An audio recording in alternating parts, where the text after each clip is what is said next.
Hello and fuck cape shit. Here's another new episode of Shittywebcomics Weekly, brought to you by our Subscribe Star backers. Check out the link below, in the card link or something below for supporting us and extra content and all that shit. There's tons of extra super hidden cool extra bonus mega extra videos in the Subscribe Star. This week, instead of actually really covering a comic specifically, I think we'll cover something that is relevant, maybe more relevant than comics at all ever. But it's also relevant to comics, and it's something that doesn't get talked about in comics in general. Period. And it's about the three act structure formula, sort of standardized formula, which I think I actually have to sort of cover up the little VTuber animated thing in the corner to really show properly. So here. But just jumping right into this, because the weekly episodes are not going to be the big long deep dives that they used to be anymore either. If you want the big content, you're going to have to go to the Subscribe Star. But starting off with this purple one that has like a roller coaster, a dick-shaped roller coaster, and some flags at the beginning and some goofy shit. But it's kind of self-explanatory, and I actually have a couple graphs like this, and I wanted to go into the differences between them. But it starts with Act 1 exposition, and then it goes up a bit, and then a little down, and then up again to the end of Act 1, which is the inciting incident, and starting into Act 2. And the line basically here is supposed to be the line of the action, the audience, the audience's engagement, and it shows like fucking the very middle is midpoint at the middle of Act 2. Wow, what are the chances? And then towards the end of Act 2 is, as they point out, the rising action, and it's going up, and and it rises like mostly at the end of Act 2, and then keeps going up until sort of the middle of the beginning of Act 3, where it says the climax, and then goes all the way down in the middle and end of Act 3 to the denouement, or denouement, as fucking Charlie Kaufman, or Donald Kaufman said in Adaptation. Donald Kaufman. But the funny thing is, this graph doesn't align with the other graphs. In fact, here, I want to skip to the other, I think this is the third one in the thing. But here, this one shows 3-act structure, and this is just a line just going straight up, where Act 1 setup, beginning, inciting incident, second thoughts, and then climax of Act 1, and then obstacle, ascending action in the beginning of Act 2. So again, the whole line is supposed to be the action, the sort of the tension, the stakes, the whatever of whatever. And you know what? Not even displaying this properly. There, zoomed out a bit so it can be better seen. And then midpoint of Act 2 and the entire movie is midpoint, a big twist and like a sort of a bang thing. And then obstacle, disaster, crisis, climax of Act 2. And then the weird thing is, this one, beginning of Act 3 resolution, is the line just going straight down, descending action. And you notice that's different from the other thing, where it says that the action should be going up and peaking and climaxing in Act 3, whereas this one shows, and I think, like, this one has some good tips, like it says obstacle, disaster, and crisis for the beginning of Act 2. That's the thing, is that pretty much every movie, certainly every Marvel movie that you see, is going to have the big crisis where the beginning of Act 3 and the end of Act 2 has the hero at their lowest moment, where they're sort of defeated, cut off, they're injured, whatever. And then Act 3 is where they rise above and overcome their whatever, their handicap, their defeat, their weakness, to then win and defeat and blah blah. But this one just straight up starts with Act 3 going straight into descending action. And it's like, usually a lot of these things actually recommend that the Act 3 action goes up further before descending and then wrapping up and ending. So, again, some of these graphs are not consistent, but at the same time, worth thinking about and considering. I mean, it's not. There's no real hard and fast rule. It's advice. Yeah, and plus these are just graphs. These are just wavy lines where someone's trying to use like wavy line to make a point. Here's the other one that's on like fake notebook paper, but this one in a way I think is supposed to be more the most accurate to the formula, where it's this inciting. It starts with exposition, which here's another thing is that sometimes a lot of these movies start with in medias res, which means in the middle of things. So instead of exposition, it starts with something from the third act. I think John Wick starts with that, where it starts at the ending, where John Wick is really injured and it looks like he might die or something, and he's looking. There's also the what was it? The Deadpool movie. It starts right at the highway scene. That doesn't actually come till like the actual halfway. Yeah, which is point. actually a big. That's actually a big departure from the typical 3-act structure formula, but that does still meet the 3-act structure formula where it has this the midpoint and that kind of stuff.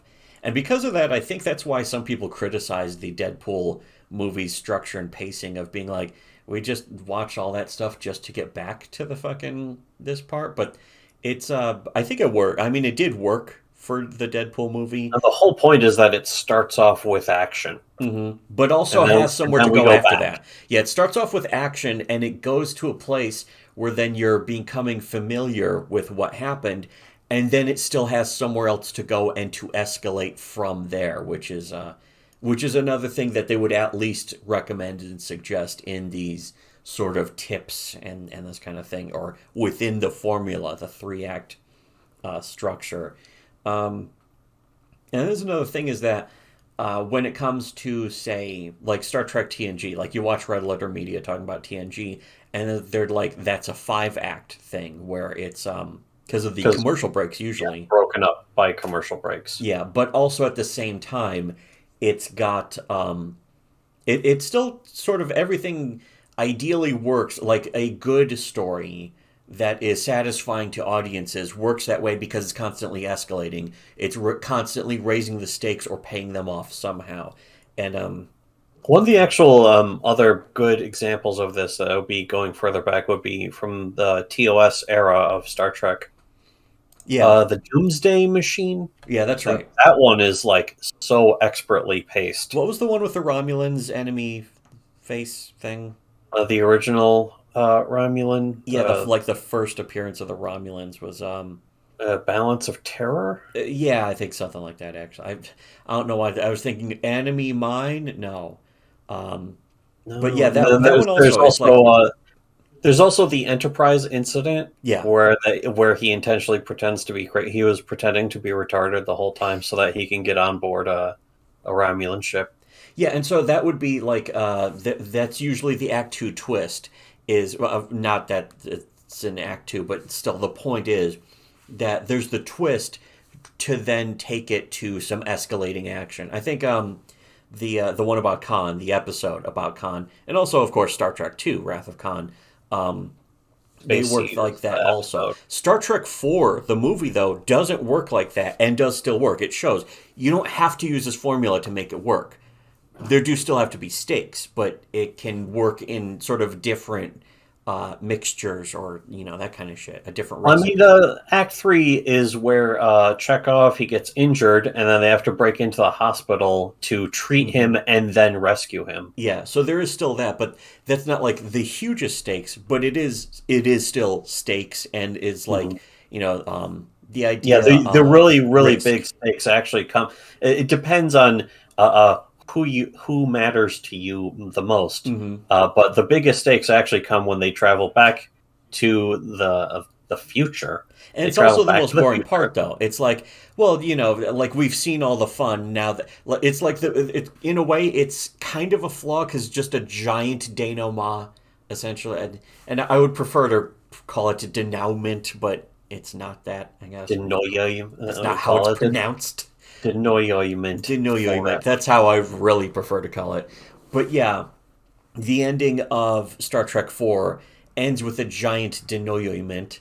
And in a way that could be a mistake, but like the movie has earned so much of your appreciation, and it's like you've had so much fun theoretically, anyways. I always like Star Trek 4, and I mean, Star Trek 4 is still, I think, the highest grossing Star Trek movie of all mm-hmm. time.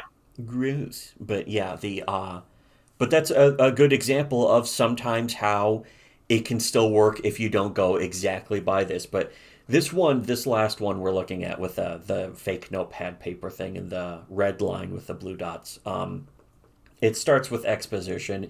It can also start with in medias res without anything. But eventually, at some point, there will be exposition. Well, At I the will beginning. say, here's what you should never do. You can start it with exposition, but don't start with like a text crawl. Yes, that really usually that's the worst thing, and some good movies still do that. Like I think Blade Runner did that, and but it doesn't really work for the movie necessarily. You don't really It need doesn't. that the same It way you didn't doesn't need really the help. Yeah, no. I narration. think. In fact, I'm trying to think. Is that just the director's cut or Well, there's so many theatrical cuts of Blade version? Runner too, and probably all of them have that opening But text I'm crawl. thinking immediately, Highlander: The Source. That starts with that, and it's like, oh, this piece But of shit. Star Wars also does it, and you can say, well, it does it as a throwback to the original thing, and it does work, but it's also not necessary. You can, if you cut that Part of that out, is because of the music. It's you yeah. can kind of just zone out and listen to the music. Any other movie that does this usually doesn't do this, and Well, they think fuck it about up. Patton. Most movies just start with credits and music, and you just sit, or like not Patton necessarily, because Patton actually starts with a big speech, which was a great Yeah, choice. that's an incredible way to start a movie too. Hmm. Is just he just marches up on set, no credits, no nothing, And that's just not giant exposition American either. flag. But then Yeah, again, no, it Patton is isn't. not your traditional third act, three It's act also structure. it's giving you it's pure character. Yeah, It's exactly. pure character. It's 100% character building. It's well, the whole movie is a character study essentially. It's a character study, almost like placed inside of what kind of looks like a war movie, but technically is and isn't. It's just, I don't know. But Patton is great, of course, and not because of those things, not because it breaks from any formula. It's just great because it's a great movie and a great story, and with great acting and a great soundtrack. But something like The Great Escape, also a great movie, and it's a great movie just because it has the word "great" in the title. But Wow, that right there, that was easy to figure out. that one just starts with credits and music. Then it just goes into the movie. So you're just supposed to sit there for like 5 minutes just listening to music and fucking seeing names and shit. That's how movies just would start. And that, again, movies usually throw that away now because they know audiences want to just I'm trying get to think glee. actually. The beginning of The Great Escape, I Hmm. know the very first thing that they show you is the prisoners showing up Yeah, to the prison that's the camp. first thing I remember. And that's actually great. I mean, The Great Escape is great not just because it has the word "great" in the title, but The Great Escape is great for a lot of reasons, of course. And it does have also technically this kind of, it's not three acts necessarily. It's almost like 4 or 5 acts because but it has like two climaxes technically, when they escape and then when they're all trying to flee into other countries. It's sort of like multiple climaxes, and then it has a downer climax where a lot of them are caught and fucking executed. And then it's like two denouements almost. Like, I'm not saying this like I really know, but it's got this almost weird structure, but it There's works almost great. that's actually the thing. It's almost like an art house movie the way it kind of Yes, ends with just a lot like Lawrence of Arabia as well, and sort of Patton. I mean, these days it's like an art house movie, but they had the epic budgets, of course. Well, I Um, remember in particular the ending of the movie is Steve McQueen ends up going back into the cooler mhm. again. I mean, And they throw him technically, his the baseball climax, and one of the glove. many climaxes of the movies, is when he jumps that motorcycle, but then Yeah. he just gets caught. He jumps it again and gets caught in barbed wire, and then just gets caught. Yeah, then he gets surrounded, and they basically capture him. Mm-hmm. And that's the end of his story at that point. And the funny thing is that character didn't even exist in real life, but they made it up and still didn't have him escape. They didn't have the American. Well, there Yes. was two And Americans. that is One of the that is a Americans did escape, really, but not really Steve important McQueen. factor, because one of the things that they'll usually do in Hollywood is they'd make up that character and be like, he got away, he escaped. Mm-hmm. I think like two of the people who escaped actually get away. Like everyone else gets caught I think and it's is about either like killed four. or They show captured. one joins the French Resistance. They show, I think there was Donald Pleasance and the other American, the other Air Force American guy, who I think they escape together. But does Donald Pleasance die? I've seen the movie like 3 times, and one of them. Yeah, that's actually, it's worth watching the movie again. Mm-hmm. I think Donald Pleasance is shot and he dies, but while they're still escaping, so the guy still gets away technically or something. But We'll probably find the clip on YouTube or something. yeah, wasn't there an Australian guy though who gets away? I think he joins the French Resistance, or he teams up I'm with them trying to to get remember. away. It was like fucking what's his face? Fuck. I fucking That was a great it scene too, and and each one of those scenes has its own building and climax, has its own rising action and climax, and there's like 5 of them. and normally most other movie makers would not be able to pull that off. Mm-hmm. But And yeah, in particular, that is a thing where it's like normally they'd throw in that character and be like, he got away. But yeah, no, he ends up getting caught again anyway. And it's just kind of there to serve as the viewpoint. It's like, he's the American viewpoint character. mm-hmm. Yeah, and so usually they would make him like he's the hero who gets away at least, And they and he got doesn't. Steve And it's kind McQueen. of a great ending though because they just put him back in the cooler, but also like they establish that that there's a changing of the guard, and it's like oh the guy, the commandant of the camp, he's fired because of course they escaped. Another thing though, they establish that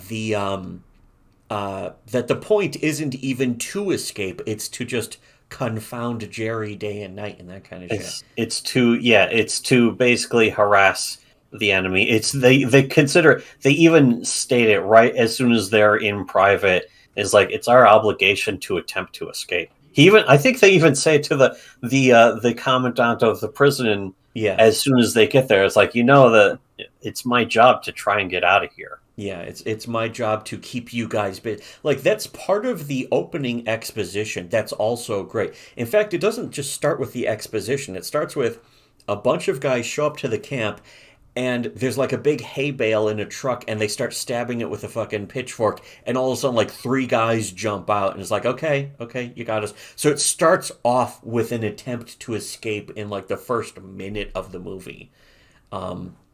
And it which establishes the whole, not only the whole movie but the theme and the tone, which is sort of fun but also that there's some risk to It's it. fun, but it's serious. Yeah, and the funny thing is, the most boring part should be when the guys all sitting together, but they're all sitting together being like, okay, so how are we going to escape? It is our obligation. It's our job to basically keep them busy with so much. And the main guy is like, we're going to do such an escape that's going to keep them so busy that they're going to be so distracted, and we're going to do our job, our fucking It's our going to be part in the it's war going to to be keep them the busy. Great Escape. Yeah, and that's great, but also doesn't have much to do with the 3 act structure. We'll wrap up with just this. It says exposition, inciting incident. Notice that it's consistent in all of these at least, and then plot point 1 at the end of Act 1, then rising action, and notice it goes each time the action rises on this graph. It's rising higher than it's been going in the previous act. So there's rising action midpoint, then goes down to plot point 2, which is usually, notice it goes down to the beginning of Act 3, which again is the part where the hero's supposed to be at their lowest moment. And this is going to strict formula, of course. And then says pre-climax and then climax at the middle of Act 3. And then the denouement, going down to wind down. Now, some movies will just do a hard cut. But you notice how awkward that is. A lot of people have seen it's like, yeah, that doesn't really work when it's like the good guys win and then just hard cuts. There usually has to be some kind of winding down where the good guy can sit triumphantly or something. And that was another reason why so many people were impressed with Infinity War, is because it either, in a way, doesn't end with that, or it does end with that if you consider Thanos to be the good guy. He's the one who gets the fucking climax, and the lowest point is when he has to kill his own daughter to get one of the stones. And then at the same time, though, the Avengers and the good guys have their own mirroring where they're at their lowest point at some points in fighting, but then the movie ends with them defeated. They lose, and it's fucking Thanos gets to sit and watch a grateful universe, the sunrise on a grateful universe or whatever. But the rest of the Marvel movies all follow this strict formula because it works for audience satisfaction. That's why they teach this stuff. No matter how you look at the graph, like the purple one again shows the climax at the beginning almost of Act 3, or it shows the rising action continuing through the end of Act 2 into Act 3, whereas this one shows the fucking action lowering at the end of Act 2 and beginning Act 3, because the hero's supposed to be at their lowest moment where they've faced a defeat or some kind of plot point or plot twist that is against the hero's favor. So again, there's all these ways that people can draw the graph, but the information is still technically the same no matter what it is. So we basically want to just go over that for an episode of Shittywebcomics Weekly, because technically these are comics, because they're showing a graph that follows one point to the other and technically tells a story. It's just not telling sequential art characters or anything. It is a sequence of art. But yeah, anyway, so that wraps that up, and also to show that we're not going to cover Tank all year. Of course, that was just for January. He's not worth a year. I mean, he's lucky he got a month. He's lucky he got even one episode. But anyways, it was another great episode as usual. Only 20 minutes too, so yeah, we're keeping them shorter. That's what I prefer. If you want the really big stuff, the deep dives and the extra huge amounts of content, check out our subscribe star linked below in the card below, and should have listened to Shitty Webcomics.